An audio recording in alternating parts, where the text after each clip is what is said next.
অপ্রয়োজনীয় খাতে ব্যয় কমানোর চেষ্টা করছে সরকার, বললেন প্রধানমন্ত্রী। হাজত থেকে আওয়ামী লীগ নেতাকর্মীদের ভিডিও বার্তা। জ্বালানি খাতে 40,000 কোটি টাকা অতিরিক্ত বরাদ্দ।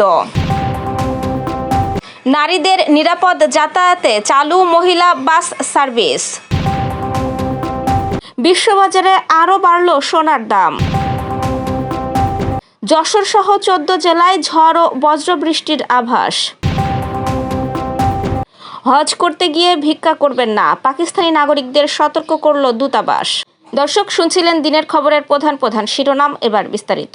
তার আগে আমাদের ইউটিউব চ্যানেল সাবস্ক্রাইব করুন এবং সব খবর পেতে ফেসবুক পেজ ফলো করে রাখার পাশাপাশি ওয়েবসাইট ভিজিট করুন। বর্তমান সরকার অপ্রয়োজনীয় খাতে ব্যয় কমানোর চেষ্টা করছে বলে জানিয়েছেন প্রধানমন্ত্রী তারেক রহমান। একই সঙ্গে দেশের প্রয়োজনীয় ও গুরুত্বপূর্ণ খাতে কোনো ধরনের ব্যয় সংকোচন করা হবে না বলেও জানিয়েছেন তিনি। মঙ্গলবার সকালে রাজধানীর বাংলাদেশ চীন মৈত্রী সম্মেলন কেন্দ্রে আয়োজিত রাজস্ব সম্মেলন 2026-এ প্রধান অতিথি হিসেবে যোগ দেন প্রধানমন্ত্রী। সম্মেলনে রাজস্ব ব্যবস্থাপনা ও দেশের অর্থনৈতিক পরিস্থিতি নিয়ে বিভিন্ন বিষয়ে আলোচনা হয়। পরে সেখানে এক প্রশ্নের জবাবে সরকারের ব্যয় ব্যবস্থাপনা নিয়ে এসব কথা বলেন তিনি। প্রধানমন্ত্রী তারেক রহমান বলেন, অপ্রয়োজনীয় খাতে ব্যয় কমানোর চেষ্টা করছে সরকার, তবে প্রয়োজনীয় খাতে অবশ্যই ব্যয় করা হবে। তিনি বলেন, রাষ্ট্রের অর্থ জনগণের অর্থ, তাই সরকারি অর্থ ব্যয়ের ক্ষেত্রে প্রয়োজনীয়তা, স্বচ্ছতা ও জবাবদিহিতা নিশ্চিত করা জরুরি। তিনি আরও বলেন, যার যা কাজ সেটি ঠিকভাবে করলেই দেশে ইতিবাচক পরিবর্তন আসবে। সরকারের বিভিন্ন দপ্তর ও প্রতিষ্ঠানের কর্মকর্তাদের নিজ নিজ দায়িত্ব যথাযথভাবে পালনের ওপর গুরুত্ব আরোপ করেন প্রধানমন্ত্রী। রাজস্ব ব্যবস্থাপনা আরও কার্যকর ও গতিশীল করার পাশাপাশি সরকারের আয় ব্যয়ের মধ্যে ভারসাম্য বজায় রাখার ওপর গুরুত্ব দেন তিনি। দেশের অর্থনীতিকে আরও শক্তিশালী করতে রাজস্ব আহরণ বাড়ানোর পাশাপাশি সরকারি ব্যয়ের ক্ষেত্রে অগ্রাধিকার নির্ধারণের প্রয়োজন রয়েছে বলেও জানান তিনি। সাতক্ষীরা সদর থানা হাজতের ভেতরে নিষিদ্ধ ঘোষিত আওয়ামী লীগের নেতাকর্মীদের ভিডিও ধারণ করে সামাজিক যোগাযোগ মাধ্যমে ছড়িয়ে দেওয়ার ঘটনায় থানার ভারপ্রাপ্ত কর্মকর্তা মাসুদুর রহমানকে প্রত্যাহার করে পুলিশ লাইনে সংযুক্ত করা হয়েছে। একই ঘটনায় ডিউটি অফিসার পিঙ্কি রায় ও সহকারী ডিউটি অফিসার এনিভা খাতুনকেও বদলি করা হয়েছে।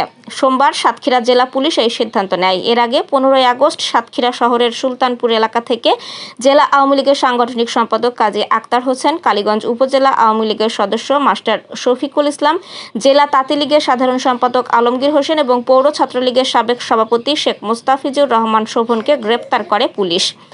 এরপর অভিযোগ ওঠে, থানার ভেতরে ওসির বিশেষ অনুমতি নিয়ে আওয়ামী লীগের কয়েকজন নেতাকর্মী হাজতের সামনে গিয়ে গ্রেপ্তার ব্যক্তিদের সঙ্গে সাক্ষাৎ করেন এবং ভিডিও ধারণ করেন।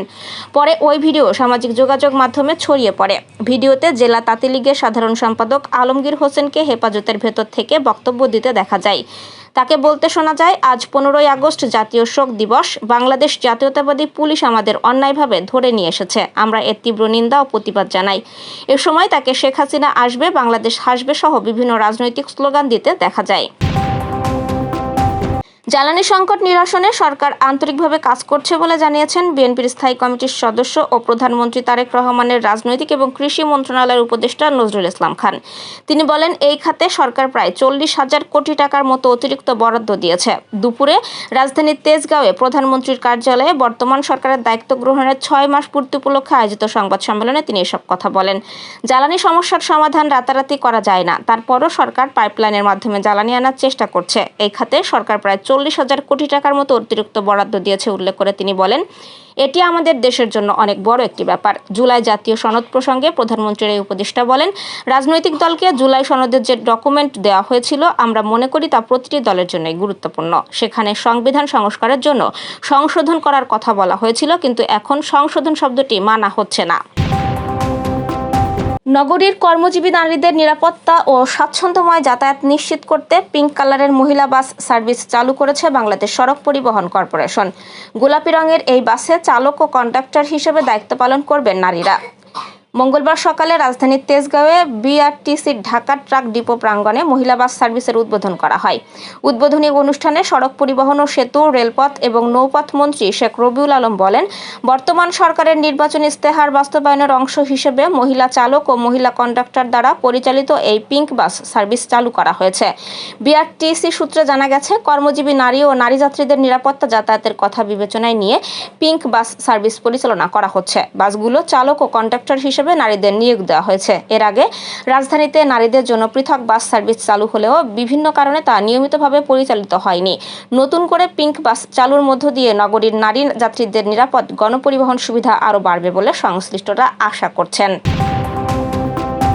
আগামী মাসে যুক্তরাষ্ট্রের সুদের হার বৃদ্ধির আশঙ্কা কমে আসায় টানা তৃতীয় দিনের মতো বিশ্ববাজারে সোনার দাম বেড়েছে। একই সঙ্গে বিনিয়োগকারীরা দেশটির কেন্দ্রীয় ব্যাংক ফেডারেল রিজার্ভের সর্বশেষ নীতি নির্ধারণী বৈঠকের কার্যবিবরণীর অপেক্ষায় রয়েছেন, যা থেকে যুক্তরাষ্ট্রের ভবিষ্যৎ মুদ্রানীতির গতিপথ সম্পর্কে নতুন ইঙ্গিত পাওয়া যেতে পারে। প্রতিবেদনে বলা হয়, স্পট গোল্ডের দাম আউন্স প্রতি 0.2% বেড়ে 4,424.28 ডলারে দাঁড়িয়েছে। একই সঙ্গে যুক্তরাষ্ট্রের আগামী ডিসেম্বরে ডেলিভারির গোল্ড ফিউচারের দামও 0.2% বৃদ্ধি পেয়ে প্রতি আউন্স 4,480.90 ডলারে উন্নীত হয়েছে। বাজার বিশ্লেষকদের দৃষ্টি এখন ফেডের সর্বশেষ বৈঠকের বিস্তারিত কার্যবিবরণীর ওপর। সুদের হার ও ভবিষ্যৎ আর্থিক নীতি সম্পর্কে ফেড কর্মকর্তাদের নতুন কোনো বাজার প্রভাব পড়তে পারে মূল্যবান ধাতুর সার্বিক বাজারে। এদিকে সোনার পাশাপাশি অন্যান্য মূল্যবান ধাতুর দামেও চাঙ্গা ভাব দেখা গেছে। বিশ্ববাজারে রূপার দাম আউন্স প্রতি 0.3% বেড়ে 65.98 ডলারে পৌঁছেছে। সামান্য দাম বেড়েছে প্লাটিনামের, আর প্যালাডিয়ামের দাম ছিল প্রায় অপরিবর্তিত। যশোর সহ দেশের 14 জেলায় ঘন্টায় সর্বোচ্চ 60 কিলোমিটার বেগে দমকা বা ঝোড়ো হাওয়া বয়ে যেতে পারে। একই সঙ্গে এসব এলাকায় বজ্র অথবা বজ্রসহ বৃষ্টির সম্ভাবনা রয়েছে বলে জানিয়েছে বাংলাদেশ আবহাওয়া অধিদপ্তর। আজ দুপুর পর্যন্ত অভ্যন্তরীণ নদীবন্দরগুলোর জন্য দেওয়া পূর্বাভাসে এই তথ্য জানানো হয়েছে। আবহাওয়া অধিদপ্তর জানিয়েছে, রাজশাহী, পাবনা, টাঙ্গাইল, ঢাকা, ফরিদপুর, যশোর, কুষ্টিয়া, খুলনা, বরিশাল, পটুয়াখালী, নোয়াখালী, কুমিল্লা, চট্টগ্রাম ও কক্সবাজার অঞ্চলের উপর দিয়ে ঘন্টায় 45 থেকে 60 কিলোমিটার বেগে অস্থায়ীভাবে দমকা অথবা ঝোড়ো হাওয়া বয়ে যেতে পারে। এসব অঞ্চলে বৃষ্টি অথবা বজ্রসহ বৃষ্টির সম্ভাবনা থাকায় সংশ্লিষ্ট নদীবন্দরগুলোকে 1 নম্বর নৌ হুঁশিয়ারি সংকেত দেখাতে বলা হয়েছে। পূর্বাভাসে আবহাওয়াবিদ শাহিনুল ইসলাম জানিয়েছেন, উত্তর পশ্চিম বঙ্গোপসাগর ও তৎসংলগ্ন উপকূলীয় এলাকায় অবস্থানরত সুস্পষ্ট লঘুচাপটি আরও ঘনীভূত হয়ে মৌসুমী নিম্নচাপে পরিণত হয়ে বাংলাদেশের দক্ষিণ পশ্চিম, পশ্চিমবঙ্গ উপকূল এবং উত্তর পশ্চিম বঙ্গোপসাগর অবস্থান করছে। এটি আরও উত্তর পশ্চিম দিকে অগ্রসর হতে পারে। সৌদি আরবে হজ ও ওমরা পালনকালে ভিক্ষাবৃত্তি, অননুমোদিত অর্থ সংগ্রহ এবং ভিসার শর্ত ভঙ্গ না করতে দেশটির নাগরিকদের কঠোর বার্তা দিয়েছে পাকিস্তান। এই ধরনের অপরাধে জড়িত থাকলে তাৎক্ষণিক গ্রেপ্তার, কারাদণ্ড ও সৌদি থেকে বহিষ্কারের মতো কঠোর শাস্তির মুখে পড়তে হতে পারে বলেও সতর্ক করা হয়েছে।